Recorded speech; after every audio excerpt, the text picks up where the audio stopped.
Debbie and I are here for our Friday roundup, and we look very St. Patrick-y. I was going to pinch you, but you wore green, so I don't have to. Right.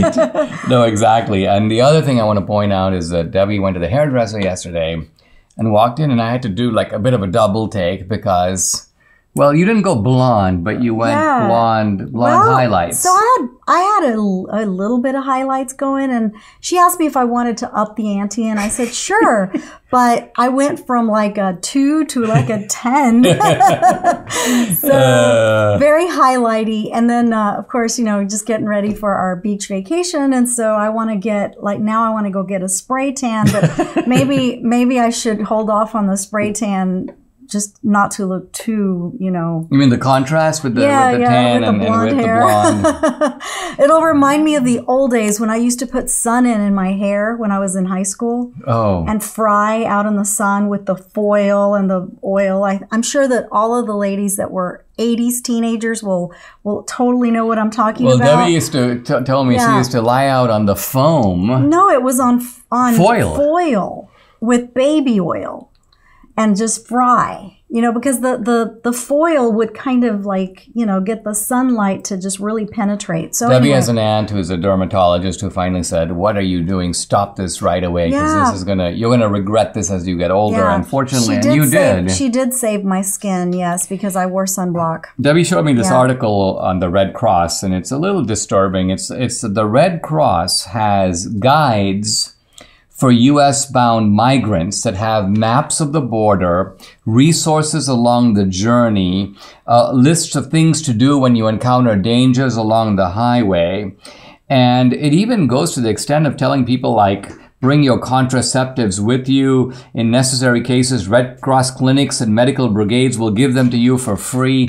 So this appears to be like a how to be an illegal manual. Well, that's disturbing too, the contraceptives. I mean, are they saying that they're going to get raped along the way, so they may as well bring... Well, either that or, hey, listen, if you want to... I mean, who knows what they're saying. They appear to be just trying to make life easy and show people where to go. I mean, this is almost like to the degree that crossing the border is an illegal act. This is, to me, no different than how to rob a bank. Yeah, no, it is. Right? Yeah. So, and these packets apparently they're stamped with the International Committee of the Red Cross and the American Red Cross. So they show you, what do they show you? Hotels and clinics and shelters.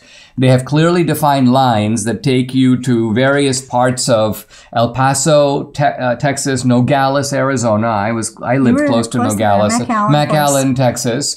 And so, and evidently all of this is also being funded by the U.S. government, by the Biden administration. Big shocker. Big shocker. So the Red Cross apparently gets grants from FEMA, the Federal Emergency. So what FEMA says, and again, this is all, put into the garb of humanitarian, well, these guys are coming in anyway, so we got to make sure they don't starve or, Well, when we drive to the valley and we see those big tubs of water. Yeah, that's right. That say agua, and so you're thinking, why would they have that on the side there of the King Ranch, which is like total desolation. There's nothing there. Right. But they have these big tubs. Why? Because they're expecting for these illegals to walk through there and, they need water. So there's agua. Why else would it say agua instead of water? I mean, anyway. So the American Red Cross is tasked by the Biden administration to support these migrants and help them to get to be processed for a court date. And I'm looking at some of the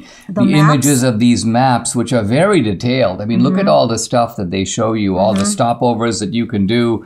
And, it also shows you that they know how dangerous this is. Apparently, some of the maps talk about migrants who are coming through Central America. They're going through Panama's Darien Gap. Yeah. There have been all these migrant deaths. My cousin talked about the Darien.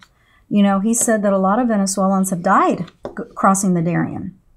So it's very dangerous. The document provides guidance on navigating the desert and jumping on the top of cargo trains, which are called apparently La Bestia or the Beast. La Bestia. Mm-hmm. And these are trains that go north through Mexico. And apparently these trains get full so that people then start hanging out of the train, standing on top of the trains. This, by the way, familiar to me from India. But the Red Cross is pointing that temperatures can be extreme. Also points out that there are branches, electric cables, and tunnels that can hit you if you're hanging out or sitting on top of a train. Now, look, some of this is basically ways to preserve your life. But what I find disturbing is that now the Red Cross says that this is not an encouragement. The International Committee of the Red Cross does not prevent nor does it encourage migration. And I think that's really the key issue. Yeah, but they've been woke before. You know that. Yeah, So I think the Red Cross is a bit of a left-wing organization. This is a case where I think they're encouraging illegality while taking refuge in the pretense that, listen, we're the Red Cross, we're providing, we're here for first aid and medical aid. But we got to keep these sorts of things in mind when we give to the Red Cross. I've always thought the Red Cross, the Salvation, these are the safest organizations to give to because what they're doing is manifestly good. But sometimes when I look at things like this, I say to myself, I'm not so sure.